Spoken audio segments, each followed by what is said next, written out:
What is up, guys? This is Jared Spalding here, and today I want to talk about the biggest mistake I've ever made silver stacking. So, of course, this is one that I think a lot of people can agree with that they have made at one time or another.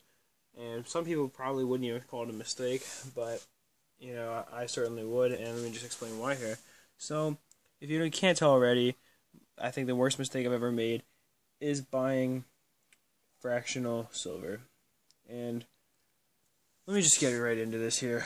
Oh man, fractional silver is probably the worst investment one could ever make. And you're probably thinking, well, why is that? What makes it such a bad investment?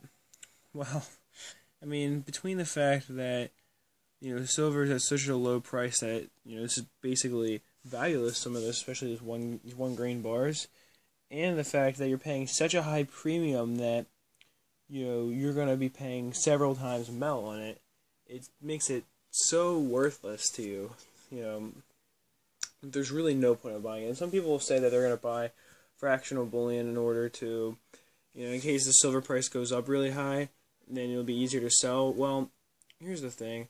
For one, silver's never going to be $1,000 an ounce at any of our lifetimes. I can pretty much promise you that. I mean, there's nothing that could drive the price up that high to where it'd be like gold, for one.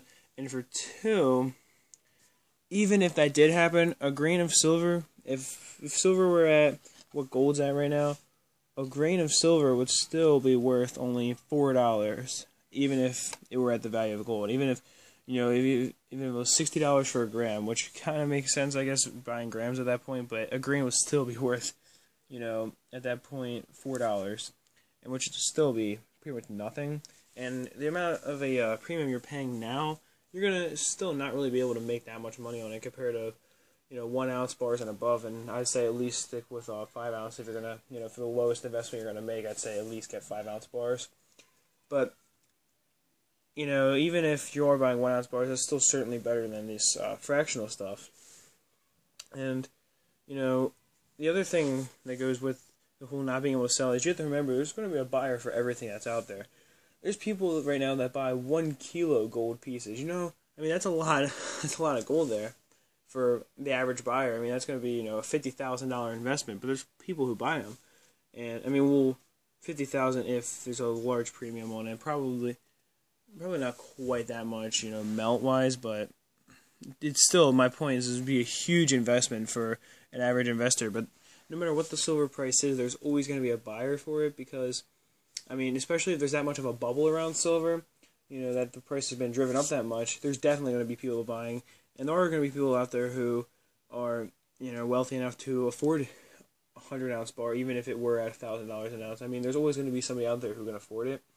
And like I was saying, the silver's probably not even going to go up that high, so I definitely would just say avoid fractional bullion at all costs. And I would definitely say this is my worst mistake ever when it comes to silver investing. So I hope you guys enjoyed the quick video. I still got to do one more today, I know, because I missed 2 days in a row. It's been difficult to think of ideas, but hope you guys enjoyed the quick one. That's it for this video. Peace, love, and much respect.